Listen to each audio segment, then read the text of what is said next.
Hello reformers and welcome back to Viking Conquest. And now when we left off we were still running around doing a little bit of trading. Now what I've done is I have returned, of course, to the mainland of England, UK, well, whatever you want to say. And I sold a bunch of mead at Dunwich, and then I went over to what is apparently Winchester, and I went over there. Sold a bunch of salt, I think. Salt was good over there. I don't know. It seemed a pretty decent price anyway. And then we went over to Cardiff, which is apparently what that is. Yes, now that I look at it, it is just grossly obvious that it is actually Cardiff. My bad. But yeah, I went over there. Sold a bunch of, was it mead or something? I don't know, but I sold something there as well. And now we have a grand total of 24,887. I think before I sold all those things, I had about 19, so I gained about 5,000 from that, which is not that bad, not that bad. A bit too much work, shall we say, for my liking, because I would have preferred it to have been, you know, maybe a little bit easier, because let me just tell you, huge amounts of pretty tough bandits in this area, and that's why I had to take my troop quarters. Had to take my troop quarters away and get all my people out, because I was just finding in this area right here, there were just way too many of those Danish elite Vikings, and they're actually really fast. So yeah, they can catch up to you pretty quickly. Anyway, that's the reason why I have 46 units. I've been going around and, you know, speaking to a couple of the monasteries and saying if anyone wants to join us, and we do now have 46. And we have a grand company size of 178. I'm actually really surprised by that. So, I'm not entirely sure why that is happening. I think it is our leadership, actually. It's late at night and your men need some rest. Come back in the morning. What? It's dawn. It's dawn, how dare you. Hadrian's wall is never closed. Ah, there we go. You arrive at remains of what once was Hadrian's wall. And I have bags of wheat. I think I need bags of wheat, at least. I very much hope that I was correct about that. Time and neglect has ruined what once was. In Roman times, this was the main wall defending the southern towns from the ravages of the Caledonians. It fell long ago, but life can still be found in the rubble. The magnificence of this place still surprises you. When will men come to build defenses like this again? Yes, I have to read that pretty fast, because those text things, they tend to disappear very, very quickly. So, where is the fellow we need to speak to? I'm sure he's in here. Is he in here somewhere, or is he actually over there by the camp? Because I seem to remember that there's something here. I could be wrong, but I seem to remember that there was a chest, maybe? Ah, well, maybe I'm just mistaking it for something else, and I really just need to go over here to the camp and speak to the... Is it the old Roman? I think I need to speak to the old Roman. Think I remember that. Is that him? Yes, the old Roman, fantastic. Hello there. Yes, who are you and what do you want? We are not used to visitors here. Yes. Who are you? He smiles. I live here with my family, which has been here for several generations. An ancestor of mine who took up residence here was said to be a Roman, or perhaps he was of Roman lineage. The place where you have set your foot is Valum Ilium, Hadrian's wall. It became the frontier of civilization here in the far north after the Romans abandoned the Antonine Wall. Farther north there are only Caledonians and Picts, impoverished and wild people not worth conquering. Valum Ilium was garrisoned by auxiliary, non-legionary troops. My ancestor was one of those auxiliary who became a citizen after fulfilling his military service for Rome. I was told another story about a hero in the days of King Penda who helped my family in difficult times. Rome was great, old man. It is good to know. Or shall we say, it is good you know about the Romans, or have at least heard of them. You seem like a person that I can trust. I have a favor to ask. We need your help. Do you need some wheat? I have some. Recent invasions have complicated things a lot here in the north. We live well hidden in the caves to the east, but come to this place when we need food, for merchants often stop here on their way to trading towns. At present, we've been waiting for weeks and no merchant has come. We had a bad harvest and desperately need food. Could you bring us 8 sacks of wheat? I will give you money in advance. Alright. Thank you. Okay. I think I see that you came loaded with wheat for my people. Thank you. I'd like to be of help. Yes. Thank you. We are poor and cannot offer more than our friendship, but whenever you come here, you will be welcome. Moreover, I'll give you one of my sons to serve you as a soldier. He is a strong and brave boy. Yes. I told him to go back up and join you when you leave this place. Thank you so much. You saved our lives.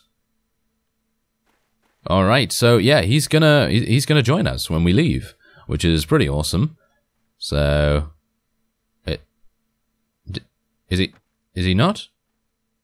Is he not going to... Ah, phew!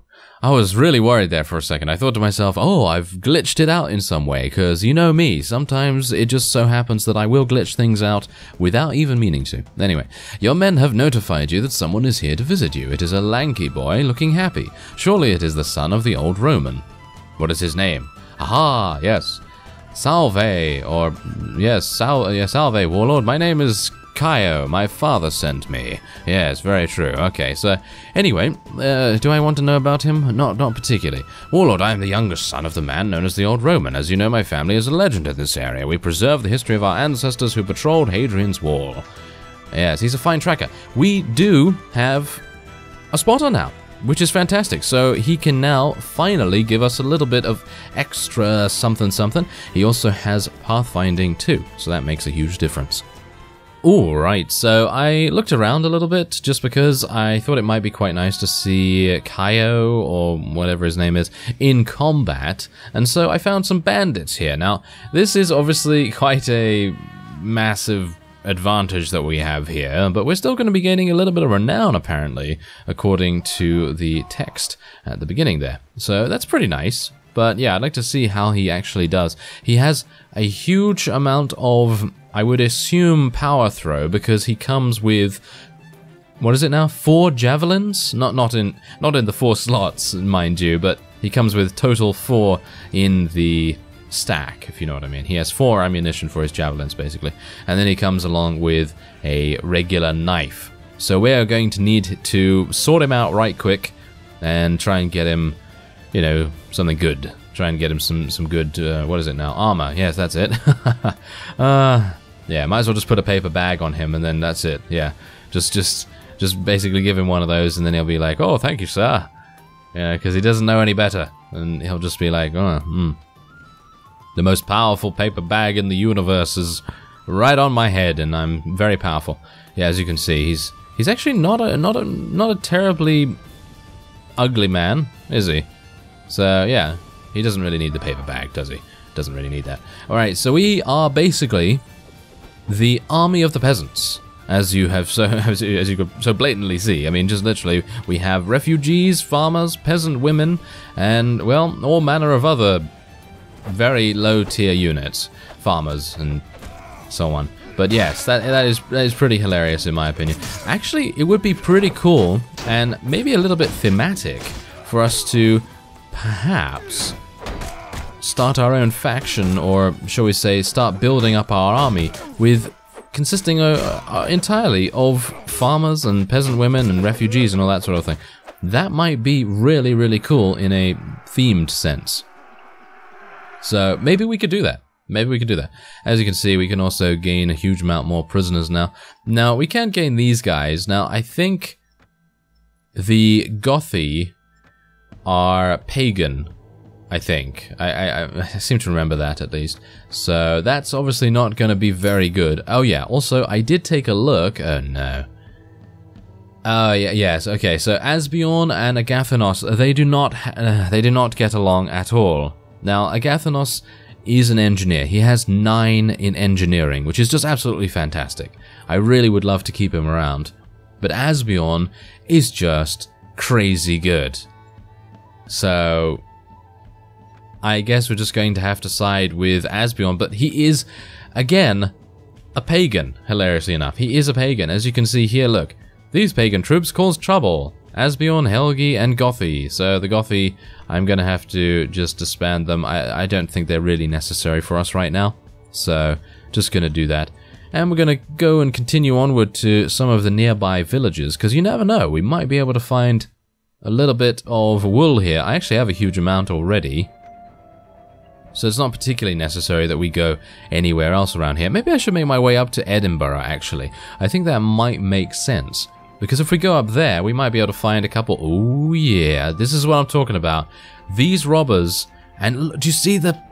Oh, it's crazy. The amount of spotting skill and how much it changes what we're able to see in the distance. Isn't that absolutely amazing? Being able to see from that distance instead of right in front of us... That is really, really cool. It's like driving in the nighttime without your headlights on. It's basically like that. You know, without spotting skill, that is. And everything just appears right in front of you, and you know, until it's too late. So, thankfully, we are now able to deal with a much bigger... Oh, there we go. We might be able to ambush them. This is fantastic. So, yeah, this is pretty cool. Now, that's going to give us maybe a little bit more in the way of renown as well. Isn't that a bit weird? We're gaining 4 renown from this and 2 renown from a battle with less than half of this army's troops? That's very strange. Anyway, as you can see, farmers. The farmer power is upon us. As you can see, it's absolutely murdering all of them. Yes, go farmer power. It's like a name, isn't it? It's like Mr. Power. Yes, first name farmer. Yeah, there we go. That's what he's going to do. So, yeah, I think that might actually be a really cool idea, because even though that would make things quite difficult for us in the long run, I think initially we might want to be like the free peoples or something along those lines, the freemen or whatever the case may be, because obviously we are basically using people that have nowhere else to go, and I think that might be pretty cool. So maybe we could make that happen. If we can't make it happen, then, well, that's just a bit unfortunate, but, you know, I think it actually might be pretty fitting as well, because we are, of course, I mean, just look at that. We have so many farmers here. But yeah, because we, of course, are recruiting from monasteries. That's the only way it will be, oh well, monasteries and farmsteads. So that's technically the only way that we will have the ability to recruit things, and that's pretty difficult to deal with. So let's see here. Okay, so Helgi, I want to keep Bodo around because he doesn't, you know, have any conflicts around him. So I guess we should just tell Helgi you have my support in this, and he should hold his tongue. Yeah, I didn't really want to do that, but okay. Right, so first things first. We want to speak to Kaio here, and we're going to be giving him something good. He's using a crude tunic at the moment. Let's give him one of these axes. I think this axe could probably be quite useful. Let's give him that. And he is already using some rather wonderful javelins, so let's just give him something up there and there like this. There we go. Skirmish javelins and simple javelins, and that sounds good. Now, I do have a little bit of a slight upgrade for him. It gives him 3 more body armor, 3 more leg armor on both. I don't think I have anything. Oh, I do have some better boots for him. Oh, well, that's good. But there you go. Okay, so that's a little bit of an upgrade there. Unfortunately, no paper bag for you just yet. In other words, no helm, of course. Alright, so we've leveled up as well, by the way, so we probably want to do something here. Oh, finally! We've finally gotten an attribute point. Now, here's the thing. I have no idea what to do. Yes. Okay, this is interesting. Should I do... well, that's the thing. I was thinking to myself, maybe I should do more strength, but I already have 6 in Iron Flesh and 5 in Power Strike. It's not really necessary, is it? So maybe I should go for more intelligence? I mean, who's doing our tactics right now, by the way? We should probably take a look at that real quick, just to see. Agathanos is actually doing our tactics and weapon maintenance. It seems like I'm going to have to tell Asbjorn to go, and tell Helgi to go as well. And that's really sad, because they both have really, really awesome skills for us. Even the navigation that Helgi has is going to be pretty cool, but unfortunately that's just not going to happen. I guess we're just going to have to let them go, because Agathanos, I mean, come on, how can you say no to these skills here? They're just absolutely crazy good. Okay, so we don't need tactics. We do not need tactics, and we don't need weapon maintenance either. So I suppose riding skill. Riding skill would be the way to go, but I still don't know what attribute point to spend. I guess what I should really do is just some more charisma. Because eventually we are going to need to use more leadership. So we're going to probably get that. And let's just improve our riding skill to 3. And hopefully we'll be able to get a decent horse with that. Because obviously the reason why I don't have a horse just yet is because I don't have any riding skill to actually ride it. So thankfully now I do have some riding skill. It would make sense for us to maybe go and purchase one. Anyway, Edinburgh is very, very close by. Hopefully we'll be able to sell our prisoners there. We have 58 troops now, which is actually pretty awesome. I wasn't expecting on having such a large party this early on. Well, it's actually not even that early. I think we're past day 50 in the game, actually. Is it day 50 or day 38 or something? I don't know. Yeah, I think it actually shows. Is it 57 or something? Yeah, I think it actually shows on the character screen or something like that. So we could probably take a look at that anyway. Alright, thank you very much for the easy money, you imbeciles. How dare they attack Borgar Bertild? Yes. And let us go over to Edinburgh and take a look-see at what is in the mead hall, apart from mead, of course. Hello there, villager. Stand aside. Oh, farmer. What is the matter, my good man? A band of brigands have taken refuge in our village. Okay, I'll help. Oh, actually, that's where we just were, wasn't it? That's interesting. Okay, can I... What?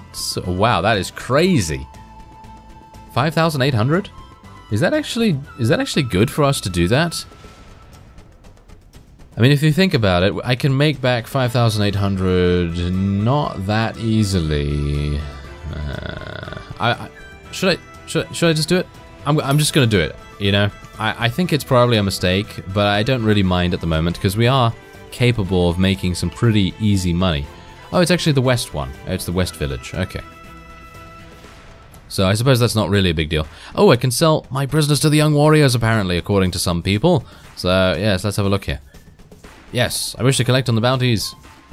Ah, they sell for individual prices as well. Thank you very much for letting me know about that. And there we go. Okay, so we've gained a little bit of money back on our maybe unwise investment in the spearmen. Well, that's going to be amusing, isn't it? If that's actually terrible. Okay, so 19 bandits. We should be able to do this. We have 71 after all. And our farmers and peasant women are extremely powerful. And I'm not even over-exaggerating about that too much. I am a little bit exaggerating, but the point is that they're actually not even that bad against forces that don't have shields. And these guys do not have shields. So obviously it's going to be a little bit more effective than if we were against, say, Vikings and elites and so on and so forth. So yeah, there we go. Let's do some damage. Oh yeah. These guys do not know how to block. I would assume that they probably do not have weapons that are capable of blocking. They are pretty decent with their ranged weapons, though. I also have some ranged weapons, by the way, so I can also... Yes. Thank you very much, you lot. I was very much hoping that I could just show you that I do have some thrown weapons, and they do some decent damage. They're not actually that good for me, specifically, because I'm not exactly good at using them, but there you go. So we have completed the task set by the farmer. And where are those young warriors now? Because I actually have... Oh, there they are! I have some more. Come back! I have some more prisoners. Yeah, there we go. Wait. What happened? Where did they go? Do I took prisoners, no? Did I not take... Huh. Oh no! I can't take prisoners from that. Oh, yeah, great. Just realized it myself. Yeah, that's sad. Okay, yeah. I thought to myself, oh yes, we can take 9 of them prisoner and then we can go over to the... You know, go over there and yeah, get some good stuff going on. Well, never mind. Okay. So, villager. Sorry, I didn't mean to disturb you. Yes. Did not mean to disturb you. Okay, so let's have a look here. I would like to sell most of this junk, if at all possible. There we go, sell that, and this, and that, and this, and oh, I forgot about those as well. Alright, so we have a huge amount of wool, and there's actually some wool here to purchase, but, well, I guess I could buy it, because it is still going to be a profit, as far as I'm aware. Buying tools here, buying honey here. Can I not actually travel to Dorstadt from here? I'm a bit worried about that now, actually. No, I can. It's gonna... Oh, yes, of course, it's gonna cost us a huge amount because we have... yeah. Okay, so what I wanted to do, actually, was construct a refuge, but because I was all the way up there next to Hadrian's wall, I kind of am a bit far away from where I would like it to be. So I suppose what I'm going to be doing is... I guess I should just probably make my way down all the way to sort of southeast England around here, and then I'm gonna probably make my refuge in the forest around this area, and then we're hopefully gonna take advantage of most of the benefits there, because as far as I am aware, you can get some trainers. And I'm not talking about Nikes or, you know, Adidas or anything like that. I'm talking literally about trainers that train your troops, of course. So, yeah, the point is that we should probably do that so that our farmers and peasant women can finally level up. By the way, do these guys... Yeah, they do level up. They do actually level up. Okay, so that's fantastic. Anyway, yes, that's what I'm going to do. I'm going to go back down, and I'll build my refuge in the next episode. And then we're going to do a little bit more in the way of trading, and then we're going to get some businesses, and then we're hopefully going to be able to launch some attacks, maybe, against some weakened vassals. I thank you very much for watching, and I will see you next time.